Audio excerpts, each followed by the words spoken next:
പൂച്ചയെ വാങ്ങുകയും ചെയ്യുക, വിൽക്കുകയും ചെയ്യുക. പൂച്ചയെ വളർത്തൽ സുന്നത്തുമാണ്. നമ്മളെ വീട്ടിൽ നിന്ന് എന്തെങ്കിലും നമ്മുടെ ഭക്ഷണം പൂച്ച ഇന്ന് കഴിച്ചിട്ടുണ്ടെങ്കിൽ അതിന് പ്രതിഫലമുണ്ട്. നമ്മളിലൂടെ ആ പൂച്ചക്ക് അല്ലാഹു ഭക്ഷണം കൊടുത്തു എന്ന് ചിന്തിക്കാൻ പാടുള്ളൂ. ഒരുമ്പെട്ട പൂച്ച, എന്തൊരു പൂച്ചയാണിത്, അതൊന്നും പറഞ്ഞു പോകരുത്. ആ പൂച്ച അതിന്ന് ഭക്ഷിക്കുമ്പോൾ നിങ്ങൾക്കതിന് പ്രതിഫലമുണ്ട്, സ്വതക്കയുടെ കൂലിയുണ്ട്. പൂച്ചയെ കൊണ്ട് ഒരുപാട് ഗുണമുണ്ട്.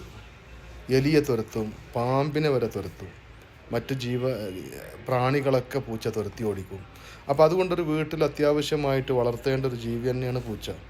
അള്ളാഹുവിൻ്റെ റസൂലിൻ്റെ വീട്ടിൽ പൂച്ച ഉണ്ടായിരുന്നു. അപ്പോൾ പൂച്ചനെ വളർത്തുന്ന സുന്നത്താണ്. അത് നജസല്ല, അത് നിങ്ങളിൽ ഇടപഴകി ജീവിക്കുന്ന, നിങ്ങളെ ചുറ്റിപ്പറ്റി ജീവിക്കുന്ന ജീവിയാണ് പൂച്ച. അള്ളാഹുവിൻ്റെ റസൂൽ പറയാണ്, ഇന്നഹാ ലൈസത്ത് ബിനജസ്, അത് നജസല്ല.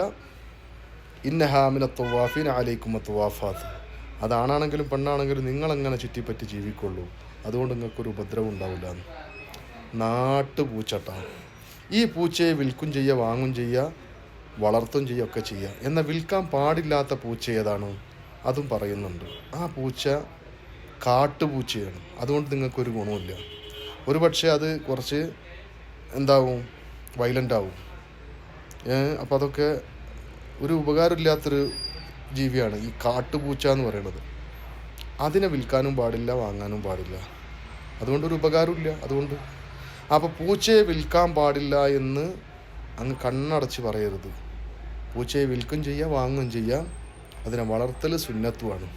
അപ്പോൾ അതിൻ്റെ മസാലയാണ് ഞാനിവിടെ കൊടുത്തിട്ടുള്ളത്. ഇന്നലെ സ്വാഭാവികമായിട്ട് ഒരാൾ ചോദിച്ചപ്പോഴാണ് ഞാൻ ഈ മസാല ഇതിലെടുത്തിട്ടത്. അപ്പോൾ അറിയുന്ന ആളുകൾക്ക് നോക്കിയാൽ ഷാഫി മദ്ഹബിലെ പ്രഗത്ഭരായ പണ്ഡിതന്മാർ എന്തുകൊണ്ടാണ് പൂച്ചയെ വിൽക്കാമെന്ന് പറയാൻ കാരണം, ഏത് പൂച്ചയെയാണ് വളർത്താൻ പാടില്ലാത്തതും വിൽക്കാൻ പാടില്ലാത്തതും എന്നൊക്കെ ഈ മസാലയിൽ പറയുന്നുണ്ട് ഇൻഷാ. അപ്പോൾ അതിൻ്റെ ആകത്തുക ഞാൻ പറഞ്ഞു. ഇനി അറബി അറിയുന്ന ആളുകൾക്ക് ആ മസാല ഒന്ന് വായിച്ചാൽ കാര്യം കുറച്ചുകൂടെ എളുപ്പമായി. അപ്പോൾ വളർത്താൻ പാടുള്ള പൂച്ച നാട്ടുപൂച്ച, വളർത്താൻ പാടില്ലാത്ത, വിൽക്കാനും പാടില്ലാത്ത, വാങ്ങാനും പാടില്ലാത്ത പൂച്ച കാട്ടുപൂച്ച. കാരണം അതുകൊണ്ടൊരു ഗുണമില്ലാത്തതുകൊണ്ട്. ഓക്കെ.